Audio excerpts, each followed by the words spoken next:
hari ini meluangkan waktu gitu ya, walaupun mungkin sedang capek dan sebagainya. Hari ini kita akan masuk di pembahasan di sistem informasi kesehatan. Mungkin di awal pertemuan mungkin saya ingin minta maaf karena sesuai jadwal yang nanti harusnya 4:30, mungkin saya tidak akan masuk terlalu lama.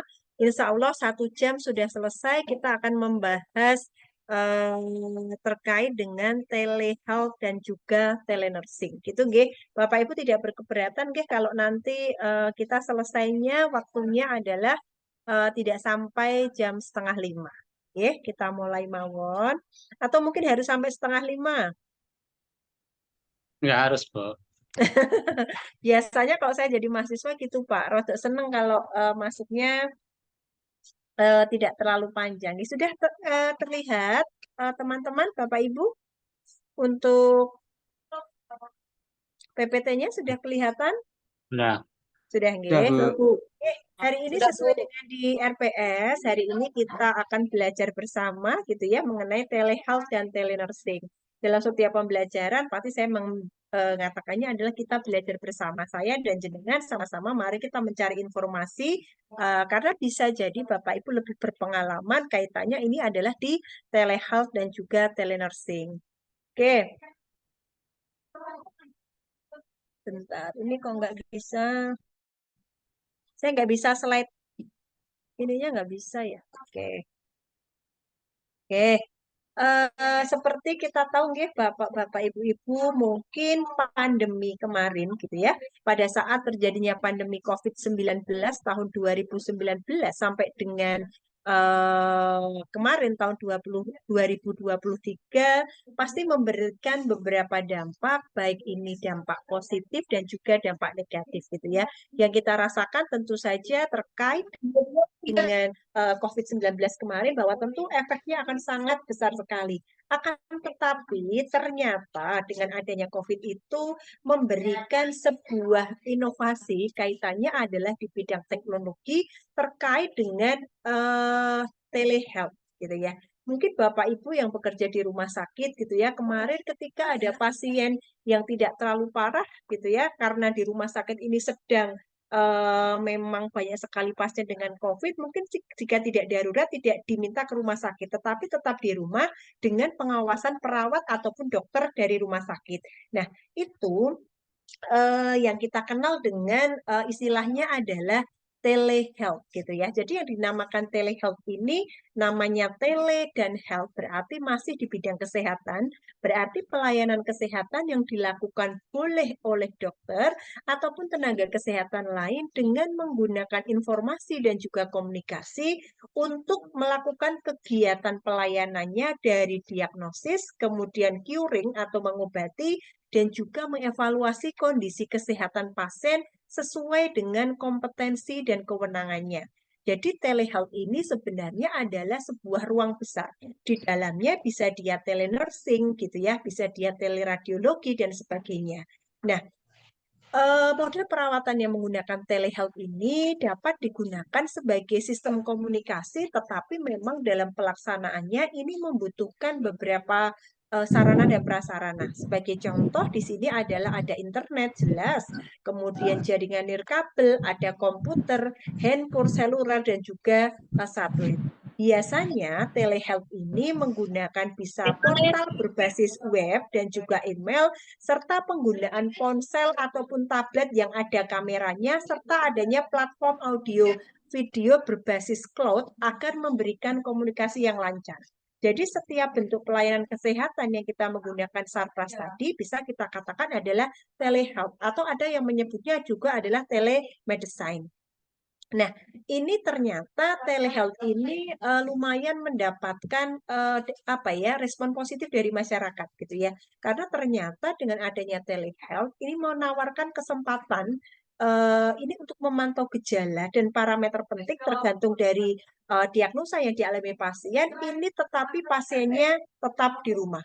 Jadi mungkin dulu belum begitu terpikirkan sebelum COVID bagaimana kita bisa memantau pasien dari rumah.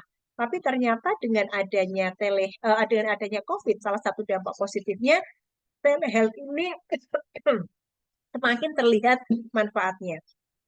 Nah, Ini juga sama dari definisi bahwa yang namanya telehealth ini mengacu pada penyampaian layanan yang menyampaikan tadi memanfaatkan ada teknologi informasi dan komunikasi.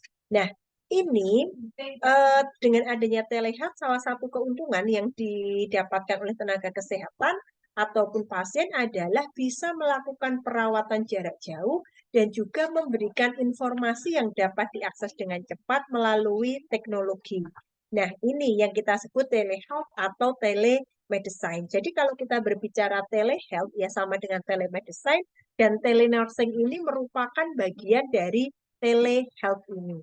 Kalau telenursing berarti dia berfokus pada asuhan keperawatan. Kalau telemedicine dia lebih luas. Dari pelayanan penegakan diagnosis, kemudian dari dia teleradiologi dan sebagainya.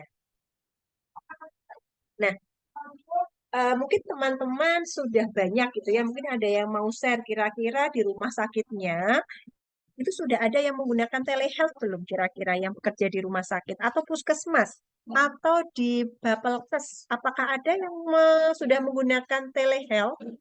Bapak Ibu sudah ada untuk konsultasi pasien gitu. Apakah sudah ada Bapak Ibu? Sudah ada atau belum? Belum sih, Bu. Belum. Belum ada ya yang konsultasi via email, via chatbot atau yang Kalau lainnya? kalau ada di website, kemudian Ya, dia bentuknya hanya chattingan begitu, Bu, konsultasi, ya, kemudian ada iya. balasan itu. Apakah seperti itu juga? Iya, oke. Tadi benar sekali Pak bahwa ternyata mungkin sudah ada rumah sakit yang mulai menggunakan, cuman memang dia tipenya tidak langsung, jadi bukan real time gitu ya. Tapi kalau yang tadi Bapak sampaikan melalui web ada pertanyaan, ada konsultasi gitu ya, tetapi memang tidak secara langsung itu bisa masuk Pak. Kita masukkan ke dalam telehealth-nya. Nah, dari yang Bapak sampaikan kita bisa lihat nih bahwa telehealth itu ada beberapa tipe. Yang pertama adalah sinkronous ya. Ini adalah tipe komunikasi jelas secara daring. Ini menggunakan video langsung dengan interaksi dua arah seperti kita ini. Seperti lewat Zoom atau lewat video conference atau lewat Gmail. Ini dikatakan bahwa tipe telehealth yang disebut dengan pelayanan real time. Pasien dia mengemukakan gejala-gejala yang dialami, kemudian dari tenaga kesehatan dia akan langsung merespon. Pada saat itu juga kita sebut dengan tipenya adalah tipe telehealth yang dia sinkronous.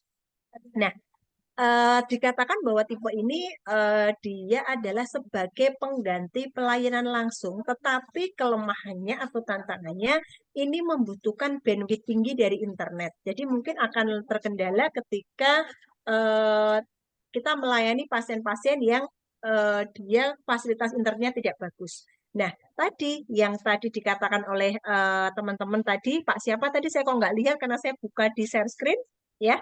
Tipe telehealth yang kedua, yaitu asinkronous. Artinya kalau asinkronous ini dikatakan komunikasi daring tidak langsung, tidak bersamaan atau tertunda, gitu ya. Jadi kalau namanya ini berarti tetap sama, dilakukan secara daring. Cuman memang antara pertanyaan yang ditulis dengan jawaban yang diberikan ini tidak dilakukan secara bersamaan. Kita sebut dengan tertunda. Informasi ini dicatat dan ditransfer, kemudian disimpan secara lokal atau berada di server tergantung dari konektivitas yang tersedia. Nah, penerapan telehealth model asinkronous ini ternyata dia walaupun karena dia tidak real time, ternyata ada keuntungannya adalah tidak membutuhkan konektivitas yang konstan, gitu ya. Tetapi lebih rumit dalam pengelolaannya. Nah, ini yang dikatakan model asinkronus ini bisa menggunakan platform email, pesan teks, ataupun menggunakan portal pasien. Ini tipe yang kedua. Nah, bagaimana yang ketiga? Ini adalah menggunakan agen virtual. Ini adalah tipe agen virtual ini atau chatbot gitu ya. Jadi kalau kita misalnya mengirim di BPJS ya mau mengganti apa namanya Vaskes 1 gitu ya di BPJS. Kita mengirim ke nomor apa sih saya kok lupa. Ada nomornya, kemudian kita mengirimkan langsung ada balasan. Nah, itu yang membalas adalah chatbotnya. Sehingga ini disebut dengan agen virtual. Tipe telehealth yang dia adalah agen virtual. Nah, Ini tipe ini digunakan untuk menjawab pertanyaan-pertanyaan yang sering muncul atau ditanyakan oleh pasien. Dan juga dari jawaban tersebut banyak yang menggunakan beberapa referensi kesehatan yang dari WHO. Yang keempat, tipe yang keempat ini adalah menggunakan AI gitu ya, artificial intelligence. Ini yang mungkin sedang tren apa-apa sekarang kayaknya AI ini sedang menjadi tren menggunakan membuat tugas. Tentu teman-teman sudah paham pakai ChatGPT, mau tugas apapun gitu ya, nanti dia bisa selesai. Nah, ini adalah tipe yang digunakan atau merupakan teknologi yang bisa memberikan data tenaga kesehatan berupa tekanan darah, saturasi oksigen melalui kecanggihan dan juga dengan bantuan sensori. Mungkin sama dengan penggunaan jam tangan yang bisa mendetek tekanan darah, saturasi dan sebagainya. Ini adalah 4 tipe dari telehealth gitu ya. Nah, kira-kira tadi yang Bapak sampaikan tadi sudah masuk nih ke tipe unsynchronous. Apakah ada di rumah sakit lain yang mungkin yang di apa ya Bapak Ibu pekerja yang sudah menggunakan sistem tersebut bisa chatbot, bisa synchronous atau mungkin asynchronous. Apakah sudah ada Bapak Ibu? Belum? Belum? Apa belum sempat? Biasanya kalau di rumah sakit sudah ada bentuk pelayanan seperti itu. Yang ada poli jiwanya mungkin? Ada? Ada, Bu. Belum ada ya. Biasanya kalau di rumah sakit besar itu kadang ada terutama adalah pelayanan psikiatri gitu ya. Biasanya dilakukannya adalah memang lewat telehealth. Kenapa? Pasien-pasien dengan gangguan psikiatri ini biasanya adalah dia malu untuk bertemu dengan orang lain sehingga memang banyak pelayanan yang dia psikiatri ini dia menggunakan telehealth tadi. Nanti mungkin Bapak Ibu ini sebagai agen pengerubah gitu ya, bahwa nanti di tempat panjenengan nanti bisa menggunakan telehealth sebagai salah satu bentuk pelayanan. Apalagi dengan kondisi geografis yang mungkin tidak terlalu menguntungkan ketika kita harus melakukan pelayanan langsung. Mungkin bisa diambil sebagai salah satu tugasnya gitu ya. Nah, itu tadi yang sudah dibahas adalah secara umum telehealth yang ada di dunia. Nah, bagaimana dengan penyelenggaraan telemedicine atau telehealth di Indonesia? Bahwa sebenarnya pemerintah Indonesia ini sudah melakukan inisiasi melalui Kementerian Kesehatan dalam merancang jaringan sistem informasi kesehatan nasional yang dia merupakan jaringan komunikasi data terintegrasi dengan menggunakan harapannya dengan menggunakan WAN atau Wide Area Network. Nah, jaringan telekomunikasi yang luas serta digunakan untuk bisa pengiriman data jarak jauh karena ini dikatakan kalau di Indonesia harapannya adalah bisa sistem informasi kesehatan nasional. Jenengan punya data di rumah sakit A gitu ya. Ketika jenengan pindah ke rumah sakit B, maka bisa jadi data awalnya ini bisa langsung terintegrasi sehingga tidak perlu kita yang namanya mengulang untuk melakukan pemeriksaan dengan item yang sama gitu ya. Kalau dengan catatan datanya memang masih bisa dikatakan valid dan masih bisa digunakan. Nah, walaupun ini bisa kita lihat bahwa oh ini telemedicine atau telehealth ini kayaknya penting banget, bermanfaat banget gitu ya bagi pasien yang dia rumahnya sangat jauh atau terkendala untuk bisa datang langsung ke fasilitas pelayanan kesehatan. Tetapi ternyata pada pelaksanaannya ini mempunyai beberapa kendala. Satu adalah biaya operasional yang tinggi, gitu ya. Yang pertama dalam penggunaan internet, apalagi kalau kita misalnya menggunakan tipe telemedicine yang synchronous, yang dia benar-benar menggunakan data real time. Yang kedua, diperlukan koneksi jaringan internet yang stabil gitu ya. Ini sebagai contoh tele EKG saja, ini masih kesulitan kita dalam melakukan kalau itu dia adalah jarak jauh. Konsumsi koneksinya dia sangat tinggi.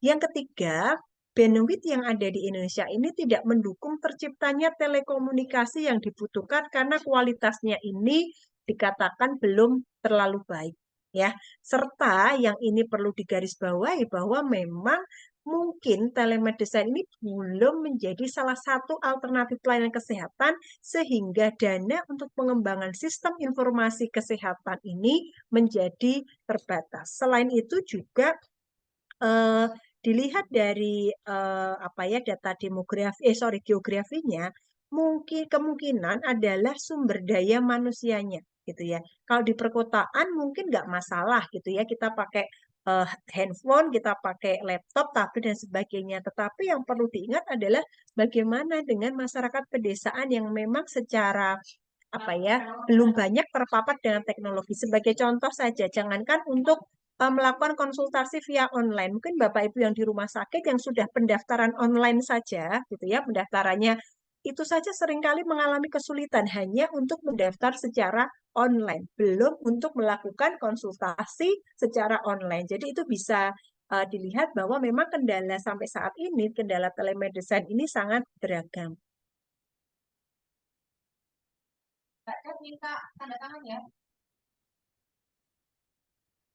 Oke, kemudian tadi terkait dengan pelaksanaan telehealth atau telemedicine di Indonesia, bahwa tadi sebenarnya sudah ada inisiasi untuk menjadi sistem informasi kesehatan nasional.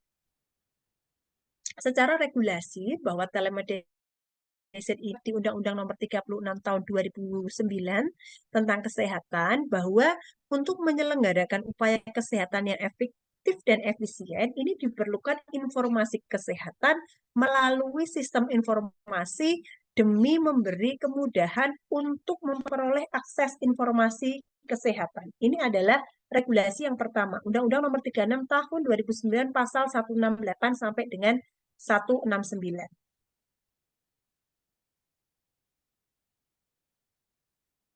Kok nggak bisa jalan? Ada apakah? Sebentar, nggih. Ini saya nggak bisa jalan nih layarnya. Jangan-jangan apa namanya jaringan saya yang jelek. Punya panjenengan sudah bisa berubah belum? Masih layar kosong atau sudah Kosong, Bu. Kosong. ya? Kosong. Kosong ya. Saya turunkan nggak? Oh, Iya, Bu. ini. Oke, nggih, baru masuk. Oh ya, bentar. Oke, ini selanjutnya ya terkait dengan tadi sudah undang-undang kesehatan sudah. Oh.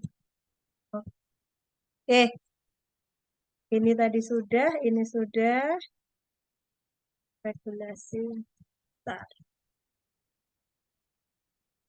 Oke, kemudian regulasi telemedicine yang kedua, ini berdasarkan peraturan pemerintah nomor 46 tahun 2014 tentang sistem informasi kesehatan pasal 1 ayat 1. Ya, bahwa sistem informasi kesehatan ini merupakan seperangkat tatanan yang dia meliputi data, perangkat, teknologi, dan sumber daya manusia yang saling berkaitan atau keputusan yang berguna untuk pembangunan kesehatan. Ini untuk regulasinya. Kemudian yang ketiga adalah Permenkes nomor 90 tahun 2015 tentang penyelenggaraan pelayanan kesehatan, bahwa pelayanan kesehatan kawasan terpencil dan sangat terpencil ini dibutuhkan pengembangan pola pelayanan kesehatan dalam hal berbentuk pelayanan kesehatan berbasis telemedicine. Berarti berdasarkan 3 regulasi tadi, Undang-Undang Kesehatan, Peraturan Pemerintah, serta Permenkes, sebenarnya diperbolehkan dan memang sudah ada aturan yang jelas bahwa salah satu bentuk pelayanan kesehatan ini tidak hanya bisa dilakukan face-to-face secara langsung, tapi bisa menggunakan jaringan informasi yang kita sebut dengan telemedicine atau telehealth. Mungkin yang sekarang berada di rumah sakit mungkin sebagai apa ya ide gitu ya, bahwa ternyata bisa ya. Kemudian loh kok ini lagi sorry. Nah, ini lanjutannya, bahwa untuk memberikan manfaat dalam peningkatan ketepatan dan kecepatan diagnosa medis serta konsultasi medis di fasilitas pelayanan kesehatan yang tidak memiliki tenaga kesehatan tertentu. Jadi barangkali Bapak Ibu rumah sakitnya mungkin tipe C gitu ya. Saya nggak tahu sih perbedaannya apa, tetapi mungkin ketika di sana gitu ya tidak memerlukan misalnya konsultasi dengan konsultan. Ya, bisa jadi mungkin polidalannya konsultan paru, tetapi di rumah sakit tersebut itu tidak terdapat dokter konsultan paru. Maka berdasarkan telemedicine ini pasiennya tetap dalam kelolaan di rumah sakit Bapak Ibu, tetapi kita bisa melakukan konsultasi kepada dokter dengan grade yang tinggi, yang lebih tinggi, di mana dalam rumah sakit tersebut tidak ada. Ini yang dimaksud bahwa harapannya pelayanan kesehatan itu bisa tepat dan cepat dalam diagnosa medis serta konsultasi medis. Ini harapannya. Nah, ini yang tadi ya manfaatnya ya. Jadi kalau ternyata walaupun kendalanya lumayan, ternyata manfaat telemedicine ini juga lumayan. Satu, efektif dan efisien dilihat dari sisi biaya kesehatan. Satu, pasien tidak perlu datang langsung ke rumah sakit, artinya mungkin ada biaya transportasi yang tidak keluar. Kemudian biaya mungkin dia harus sarapan di tempat dan macam-macam tidak keluar. Ya, kemudian dari perawat juga sama. Ya, kemudian yang kedua, pelayanan keperawatan tanpa batas geografis. Mau dia di pelosok di kota, ini kita tidak masalah karena kita tidak memerlukan waktu tempuh untuk ke sana atau sebaliknya. Yang ketiga, telemedicine ini dapat mengurangi jumlah kunjungan dan juga masa hari dirawat di rumah sakit. Cuman saya nggak tahu nih terkait dengan akreditasi gitu ya. Kalau pasiennya secara kunjungan ini berkurang, kira-kira berpengaruh atau tidak. Tetapi kalau misalnya kunjungan offline-nya berkurang, tapi secara telemedicine dia meningkat, sepertinya sih tidak masalah gitu ya.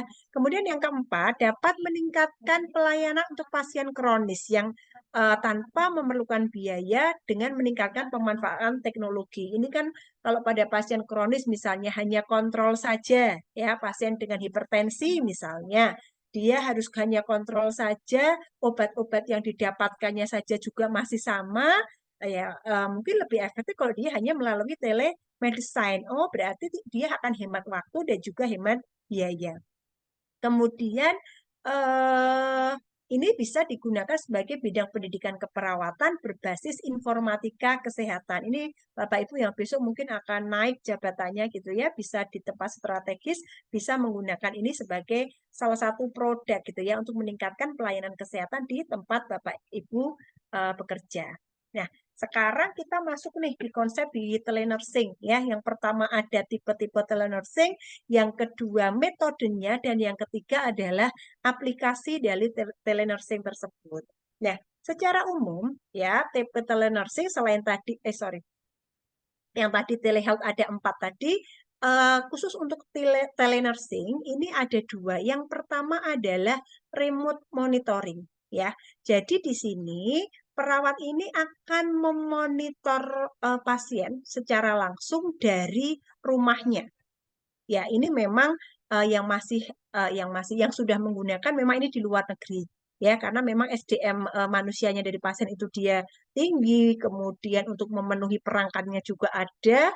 Ini biasanya di sana ya. Kemudian yang kedua, pasien ini mengumpulkan dan mengirimkan data ke perawat ya. Jadi pasien ini dia akan mengumpulkan data subjektif, data objektif, atau mungkin pemeriksaan yang sudah dilakukan, kemudian perawat akan menentukan rencana keperawatan atau intervensinya.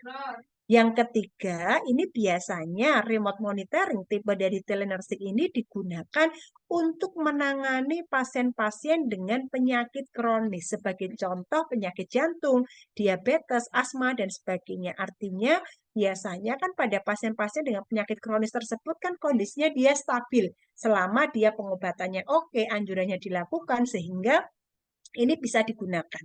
Kalau untuk pada pasien baru memang ini belum bisa dipakai. Memang tipe telenursing yang dia remote monitoring ini dia digunakan pada pasien-pasien dengan penyakit kronis. Yang kedua, ya hampir sama, ini adalah interaktif telenursing service, pelayanan telenursing secara interaktif. Jadi ini melibatkan beberapa series atau beberapa kegiatan dari sesi interaktif dengan klien, bisa melalui telepon, kemudian ataupun komunikasi online yang lain. Nah, ini digunakan untuk apa? Interaktif telenursing ini biasanya digunakan untuk mengumpulkan riwayat kesehatan, kemudian tes fisik, kemudian pengkajian psikiatrik, dan juga evaluasi dari oftalmologi. Ini yang biasanya dipakai ya untuk interaktif telenursing ini. Jadi memang belum bisa untuk langsung mengobati atau mendiagnosis, tetapi khusus di interaktif telenursing service ini dia untuk mengumpulkan riwayat data-data dari pasien, baik pemeriksaan fisik, baik dari riwayat kesehatan, pengkajian-pengkajian yang lain, ini melalui interaktif telenursing service. Yang ketiga, ini adalah store and forward telenursing. Jadi dia mengumpulkan dan melanjutkan. Nah, ini pelayanan yang ketiga ini digunakan untuk mengumpulkan semacam rekam medis gitu ya. Baik dia berupa gambar, audio ataupun video yang dapat diteruskan ke perawat untuk melakukan evaluasi. Jadi sebelum pasien datang ini kirimkan dulu ya, dikirimkan dulu sehingga nanti dia bisa mendapatkan pelayanan yang tepat. Nah, ini biasanya area yang menggunakan untuk store and forward telenursing ini adalah di dermatologis, radiologi, dan juga patologi. Jadi masih terkotak-kotak gitu ya. Kemudian yang keempat, ini adalah khusus untuk konsultasi perawat primer, pelayanan primer ataupun spesialis. Ya, ini biasanya pasien ini akan berinteraksi langsung dengan perawat melalui video langsung atau menggunakan gambaran diagnostik dengan data pasien untuk nanti disampaikan ke spesialis. Artinya begini, perawat dan pasien nanti dia akan melakukan live video, di sana dia menampilkan gambar, menampilkan data-data yang nantinya itu nanti akan dikonsulkan ke spesialis untuk waktu yang akan datang. Ya, jadi itu untuk kunjungan untuk kunjungan yang sudah dilakukan, nanti dia dikonsulkan untuk menentukan pelayanannya seperti apa. Ini adalah tipe yang keempat. Nah, yang kelima, ini adalah imaging service. Jadi kalau yang imaging berarti ini biasanya hanya digunakan pada radiologi, patologi, dan juga kardiologi. Jadi memang di sana khusus untuk pelayanan yang dia menggunakan data imagingnya atau gambar. Ya, bisa hasil rongsen, bisa hasil dari EKG dan sebagainya. Ini bentuk di pelayanan. Jadi kalau telenursing yang dimaksud di sini dia lebih terkotak-kotak. Ya, jadi khusus kalau yang dia imaging service berarti yang menggunakan area hanya di area ini. Kemudian tadi yang bisa konsul ke spesialis area tertentu. Jadi ini lebih terkotak-kotak. Nah, bagaimana metodenya dari telenursing? Tadi sudah saya sampaikan, bentuknya ini sih hampir sama. Tadi ada asinkronos, ada sinkronos, ada menggunakan AI, dan sebagainya. Ini juga sama. Ya, ini juga point-to-point connection menggunakan jaringan pribadi. Ya, jadi dia langsung berbicara atau kita sebut dengan sinkron. Kemudian ini web-based e-health pasien service ini menggunakan web tadi yang disampaikan oleh teman-teman tadi menggunakan web ini berarti bentuknya adalah asinkron, berarti bukan real time. Kemudian program jaringan, kemudian koneksi to monitoring center tadi yang sama dengan remote monitoring, kemudian ini yang terakhir tadi. Nah, kemudian apa sih yang bisa dilakukan di aplikasi di telenursing ini? Yang pertama adalah untuk pelayanan home care ya. Home care ini sifatnya bisa fisik ataupun psikis ya. Barangkali kalau di psikis di layanan yang dia psikiatri gitu ya, mungkin akan mengajarkan bagaimana cara menghardik pada pasien halusinasi. Itu tidak perlu mungkin harus ketemu langsung, bisa dilakukan melalui telenursing. Kemudian pasien consultation gitu ya, konsultasi ke pasien, kemudian telepon untuk mengetahui jenis kedaruratannya, kemudian tadi disebutkan ada remote monitoring, dan yang keempat adalah untuk manajemen pada penyakit-penyakit kronis tadi, sebagai contoh penyakit jantung, penyakit hipertensi, dan sebagainya. Nah, ini tadi juga manfaatnya ke telenursing ya, jadi bermanfaat di berbagai aspek. Yang pertama pasien, yang kedua perawat, dan yang ketiga secara tidak langsung memberikan keuntungan ke hospitalnya atau ke rumah sakit. Kalau ke pasien berarti dia akan meningkatkan akses ke pelayanan kesehatan. Walaupun dia jauh gitu ya, kemudian dia dalam perjalanan ke kota mana, tetapi dia tetap bisa mendapatkan fasilitas pelayanan kesehatan. Yang kedua dari sisi ekonomis jelas, ini akan mengurangi biaya. Dan yang ketiga tentu saja dia save time, waktunya dia akan lebih hemat.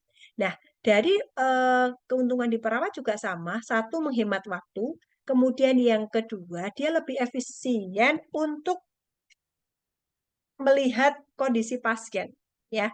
Kemudian juga pada pasien-pasien dengan daerah rural ini bisa menerima pendidikan kesehatan yang berkelanjutan ya, serta ini bisa disebut sebagai program khusus dari keperawatan. Nah, sedangkan di rumah sakit yang bisa manfaatnya seperti apa? Yang jelas tadi administratornya dia akan lebih hemat waktu dan uang gitu ya, karena dia melihatnya adalah meetingnya ini dilakukan secara online. Yang kedua apa ya? Ya tadi menghemat untuk perawat tadi, tidak perlu dia perawatnya harus banyak-banyak, tapi dia bisa menghandle untuk beberapa pasien. Kemudian pelayanannya juga ini tersedia untuk kliennya ini lebih banyak karena tadi hemat waktu. Ya, misalnya kita berpindah dari Zoom A, B, C dan seterusnya, ini kita lebih hemat dan cepat. Nah, tetapi memang ada apa ya tantangan tersendiri terkait dengan perubahan di telenursing ini. Yang pertama ini biasanya ini tidak akan diterima atau akan ditolak oleh perawat. Nah, siapa yang akan menolak? Biasanya adalah saya tidak menyebutkan perawat yang generasi tua gitu ya. Kita menyebutkan adalah perawat senior. Ya, biasanya ini akan menolak. Kenapa? Karena ini mungkin mengalami kesulitan dalam komputerisasi. Ya, karena tentu saja yang namanya telehealth atau telenursing ini tentu saja pasti melibatkan komputer. Sehingga untuk perawat yang senior ini tentu akan terhambat karena dia tidak cukup terliterisasi di komputer. Yang kedua adalah ada perasaan bahwa semua tugasnya ini tergantikan oleh komputer. Ini biasanya adanya penolakan itu disebabkan oleh dua hal tersebut. Nah, kemudian isu lainnya adalah terkait dengan sekuritas atau keamanan dari informasi yang diberikan ke pasien. Apalagi pasien-pasien ini adalah pasien-pasien dengan penyakit yang menurut di masyarakat ini masih menimbulkan stigma negatif. Misalnya pasien-pasien dengan gangguan jiwa, ya gangguan psikiatri. Ya, takutnya mungkin pasien akan merasa apa namanya, ada ketakutan kalau misalnya dia konsultasi via online, menulis bisa terdetek gitu ya, setiap perawat bisa membuka nomor register dan lainnya, bagaimana dengan keamanan saya, keamanan apa ya, data saya seperti apa? Ini memang masih menjadi isu terkait dengan tadi keamanan dari data pasien.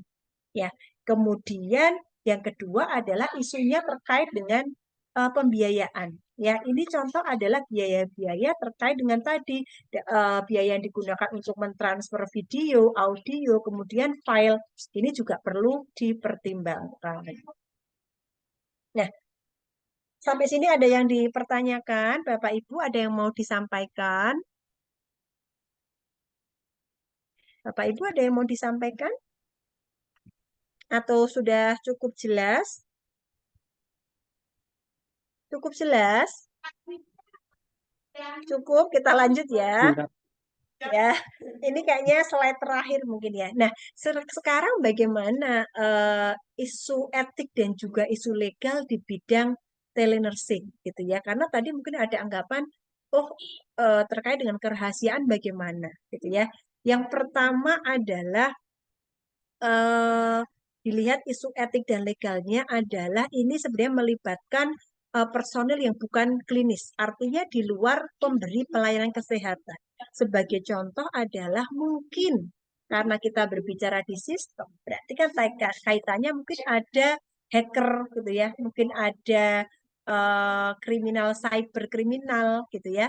Kemudian adanya penyalahgunaan dalam transmisi yang itu tidak disebabkan oleh pemberi pelayanan kesehatan, tetapi oleh pihak lain. Ya, itu isu etik yang pertama. Yang kedua adalah isu bagaimana hubungan ini yang tercipta antara pasien dengan perawat. Karena dikatakan bahwa isunya adalah yang menjadi isu ini adalah sulitnya untuk mempertahankan hubungan antara perawat dengan pasien ketika apa ya pasien ini atau perawat ini tidak bertemu langsung. Mungkin sama kayak kita gitu ya. Ini karena kelas RPL kita semuanya daring gitu ya, sehingga mungkin kita hubungannya itu kurang erat gitu ya, karena kita melihatnya dari sebuah layar kotak terbagi menjadi kotak muka kecil-kecil gitu ya. Ada yang sedang berdinas sehingga layarnya off gitu, sehingga mungkin ini salah satu isunya adalah mungkin relationship antara pasien dan perawat juga sama dengan sekarang. Dosen dengan mahasiswa juga mungkin akan berbeda. Karena apa ya ini tadi, karena kita tidak bisa berhadapan secara langsung. Responnya kita tidak bisa tahu bagaimana. Ini adalah isu yang kedua. Kemudian ini pasien ini juga terkait dengan informasinya ini menjadi lebih tertutup gitu ya, terkait dengan di telenursing. Karena mungkin ketika seseorang bicara langsung gitu ya, mungkin dia akan tahu nih, oh bahwa saya bertemu dengan perawat di satu ruangan, bertemu dengan dokter, tidak ada orang lain lagi yang mungkin mendengar. Tapi ketika kita melakukan telenursing atau telehealth, kita tidak bisa memastikan nih ketika kita konsultasi ada tidak orang lain yang berada di sekitar tenaga kesehatan tadi. Barangkali informasi yang disampaikan tadi menurut pasien ini rahasia, sehingga ini adalah salah satu aspek etik legalnya dan juga terkait dengan perawatan ya. Karena pada pasien ini kan dia menginginkan perawatan yang langsung ya, langsung ke dari perawat ke pasien. Karena mungkin itu sebagai salah satu support system. Dengan ini dia di telenursing atau telehealth, ini mungkin tidak akan tercipta gitu ya, karena kita seperti ada jarak. Ini adalah isu etik legal yang muncul. Nah, sekarang bagaimana perannya gitu ya? Karena ternyata walaupun manfaatnya bagus, tantangannya ada, dan ternyata juga ada isu-isu etik legal yang sampai saat ini belum terselesaikan. Nah, peran perawat bagaimana sih di telenursing selain dia adalah sebagai pemberi perawatan? Yang pertama adalah memastikan bahwa walaupun ini dilakukan secara online, tetapi pastikan terdokumentasi baik secara elektronik ataupun secara formatnya. Jadi teman-teman ya nanti mungkin ini berada di bidang-bidang yang nanti strategis untuk menciptakan sistem informasi, ini kan berarti memastikan bahwa ada dokumentasi, baik ini sifatnya elektronik ataupun ini adalah secara kertas. Yang kedua, ini adalah bahwa yang dilakukan selama proses telehealth ini adalah kegiatan-kegiatan yang kompeten dan juga artinya terakui gitu ya. Jangan kegiatan-kegiatan konsultasi yang enggak bermanfaat, tetapi memang aktivitas-aktivitas yang dia memang kompeten untuk memberikan pelayanan kepada pasien. Yang ketiga, memastikan privasi dan juga keamanan dari informasi pasien. Yang keempat, ini adalah mempertahankan hubungan antara perawat dengan pasien selama pemberian asuhan. Yang terakhir gitu ya, bahwa sama dengan pada saat kita memberikan pelayanan secara langsung, bahwa kita harus memastikan bahwa kita memberikan pelayanan ke pasien ini memandang bahwa pasien ini adalah individu yang unik. Di mana individu yang unik ini berarti secara spiritual, secara psikososial, ini kebutuhannya berbeda. Tidak bisa disamakan walaupun dengan kasus penyakit yang sama. Ini adalah peran perawatnya. Cuma memang kesulitannya kita akan susah untuk mengidentifikasi lebih dalam. Karena tadi pasien ini dia disclosure terhadap informasi. Lebih tertutup dalam pemberian informasi. Ya, apa ini? Ya, jadi tadi bisa ditarik kesimpulan bahwa telenursing ini mungkin salah satu dari banyak metode yang inovatif dan juga berkembang dari pemberian pelayanan keperawatan yang ini memang legal diberikan oleh perawat. Ya, kemudian rekomendasinya apa dengan adanya telenursing ini? Berarti yang pertama perawat ini seharusnya mendukung adanya perluasan peran di dalam telenursing. Yang kedua, mungkin lebih banyak diperlukan seminar dan juga workshop untuk meningkatkan tingkat kesadaran di perawat terkait dengan telehealth dan telenursing. Karena mau tidak mau, ini harus berubah gitu ya. Kemudian yang ketiga, mungkin terkait dengan di pemerintahan. Ini juga pemerintah harusnya mensupport tentang sarana prasarana di negaranya masing-masing ya, kalau di kabupaten ya di kabupaten, pemerintah kabupatennya masing-masing, untuk mensupport sarana prasarana untuk memberikan pelayanan secara telenursing ataupun telehealth. Sudah selesai.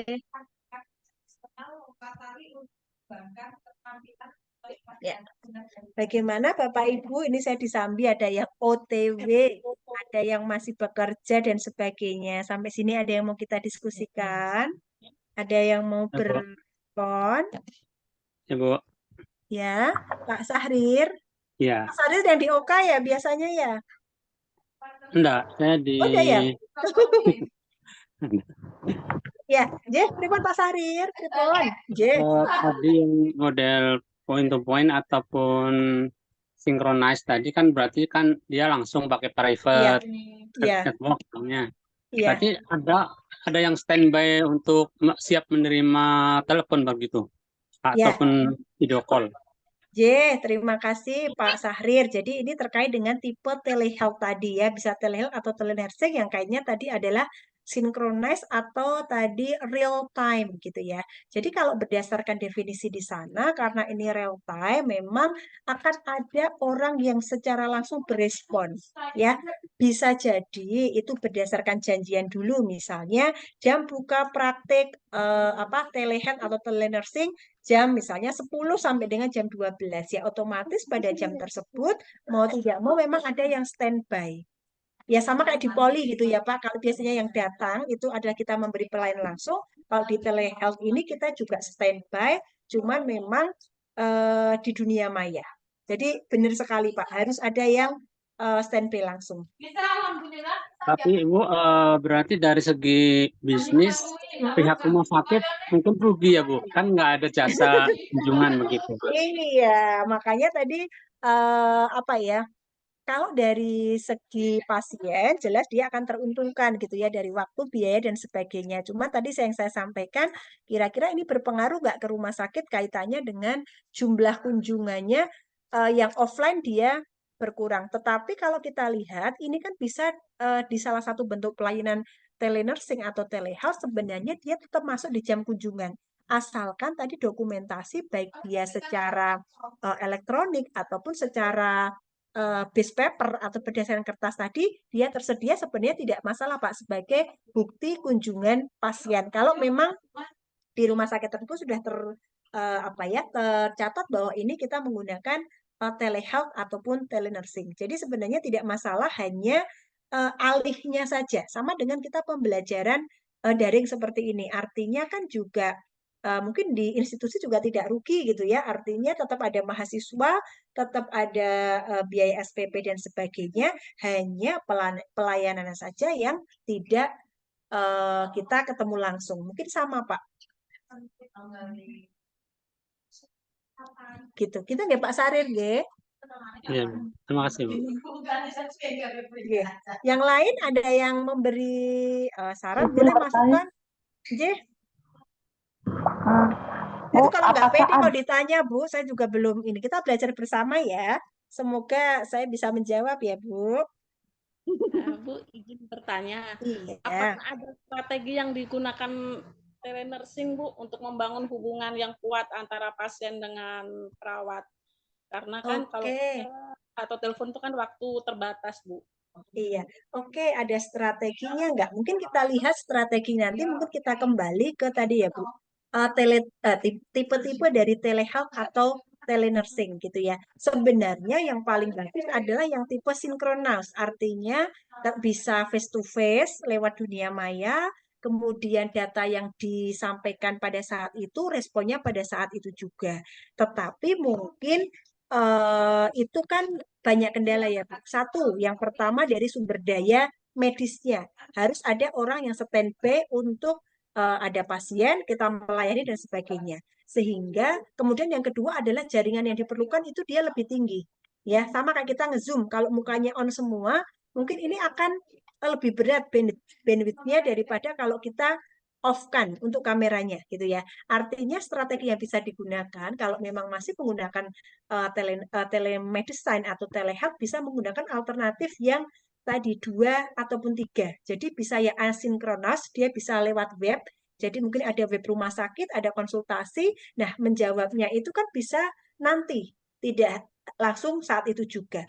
Atau bisa menggunakan chatbot. Cuman kalau untuk chatbot ini adalah kekurangannya kan hanya digunakan atau hanya menjawab pertanyaan yang sama karena kan sudah tersetting jawabannya gitu ya.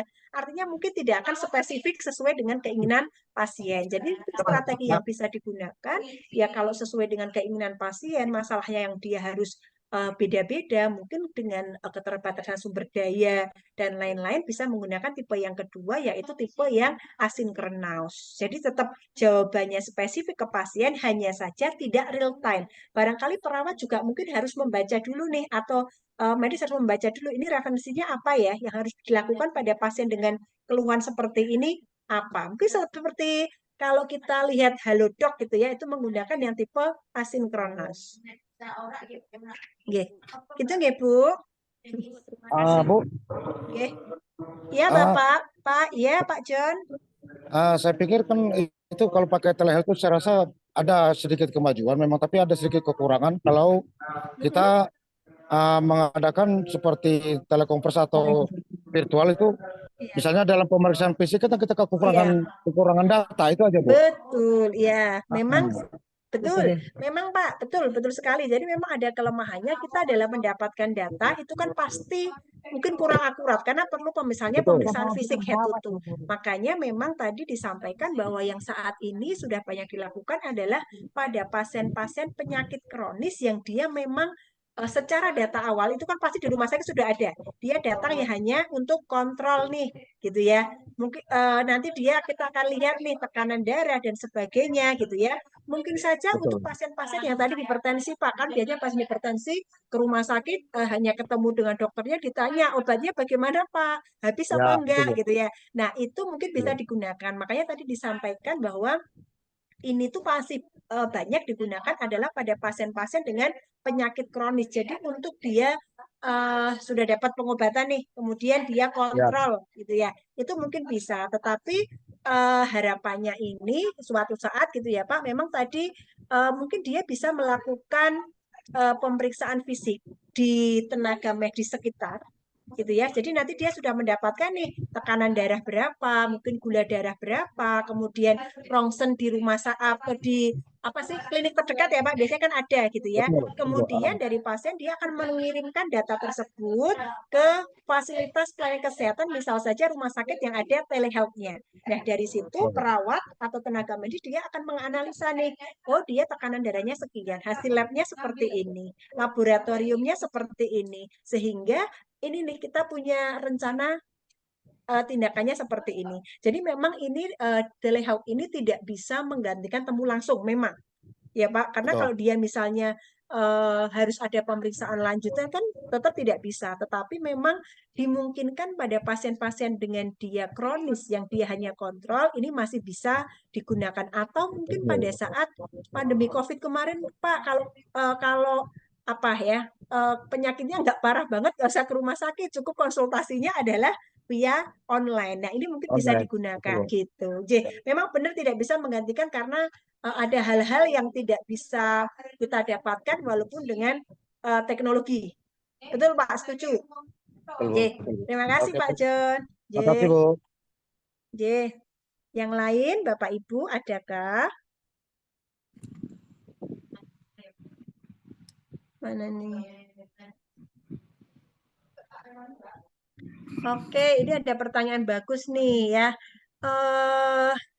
Bagaimana untuk intervensi keperawatan yang perlu dilakukan oleh perawat langsung ke pasien atau didelegasikan ke orang lain ya? Pertanyaan bagus gitu ya. Misalnya pada pasien dengan DM ya, ada luka, perawatan luka gitu ya.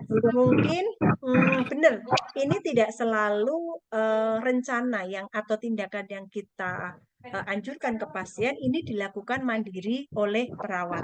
Saat ini mungkin kan banyak sekali ya, misalnya mungkin ada luka, kemudian dia konsultasi lewat telehealth. Oh ternyata bahwa perawatan lukanya ini tidak ada perubahan nih, karena dilihat dari lukanya sudah jaringannya mulai terbentuk, sehingga tipe perawatan lukanya menggunakan ini, gitu ya.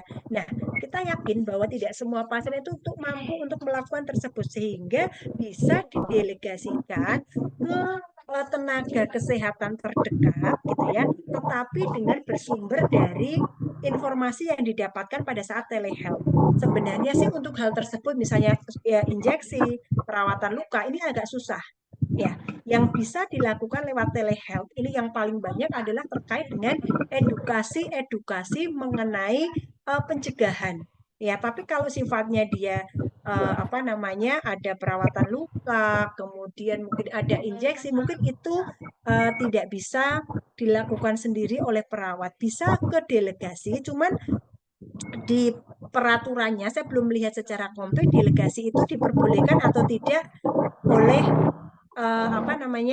dilakukan atau tidak oleh rumah sakit. Mungkin lebih tepatnya nanti kalau yang tipe yang membutuhkan perawatan langsung, ini langsung ke home care saja. Jadi telehealth-nya digunakan untuk membooking pelayanan ya. Jadi ini punyanya siapa yang bergetar-getar? Pak John, minta tolong di mute dong Pak John. Pak John.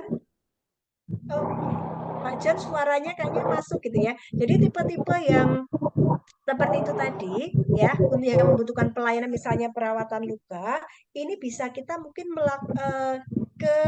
contohnya adalah home care. Jadi telehealth-nya digunakan untuk satu melakukan pendaftaran, yang kedua untuk menentukan waktunya. Tetapi untuk pelaksanaannya ini membutuhkan perawat langsung. Misalnya kalau ini adalah home care. Nah, perawat langsung nanti yang bertugas kan bisa jadi dia adalah petugas home care yang memang berada di wilayah pasien atau yang dipunyai oleh rumah sakit. Begitu nggih?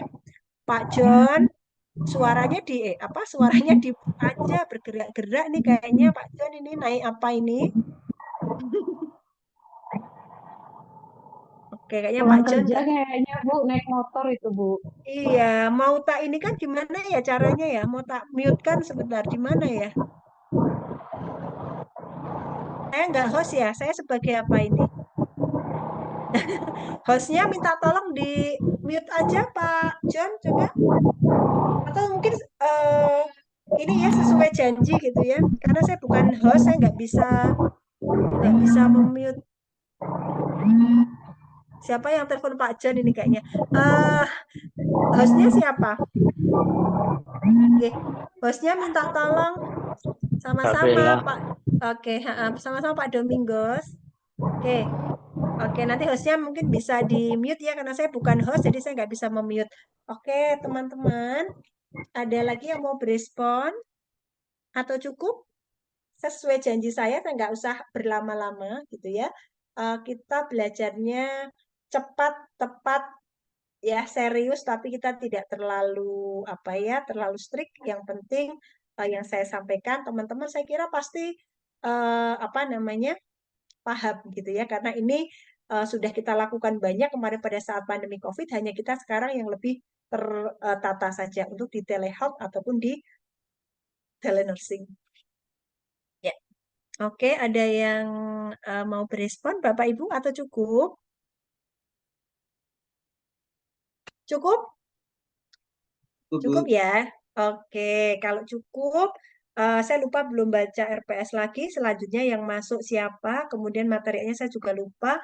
Dan ada juga mungkin teman-teman yang praktik kayaknya kalau tidak salah ya, ujian praktikum ya terkait dengan telehealth atau telenursing ini yang sudah seperti sudah disampaikan oleh Bu Mona sebagai koordinator, mohon nanti untuk dipersiapkan. Gitu nggih. Cukup Bapak Ibu. Kalau tidak ada yang mau berespon, tidak ada yang mau kita diskusikan, sesuai janji saya tidak berlama-lama, cukup 1 jam bertemu dengan Bapak Ibu untuk belajar bersama di SIK mengenai telehealth dan telenursing. Mohon maaf kalau ada yang kurang, mungkin jawabannya kurang memuaskan, nanti Bapak Ibu bisa membuka kembali di referensi ya, demi sama-sama puas gitu ya, Bapak Ibu puas terkait dengan materi yang disampaikan. Saya rasa cukup. Terima kasih atas perhatiannya. Saya akhiri. Selamat siang. Wassalamualaikum warahmatullahi wabarakatuh. Waalaikumsalam. Selamat siang Bu. Izin Terima lift kasih. Bapak Ibu. Ya, Bu. Ini loh, jadi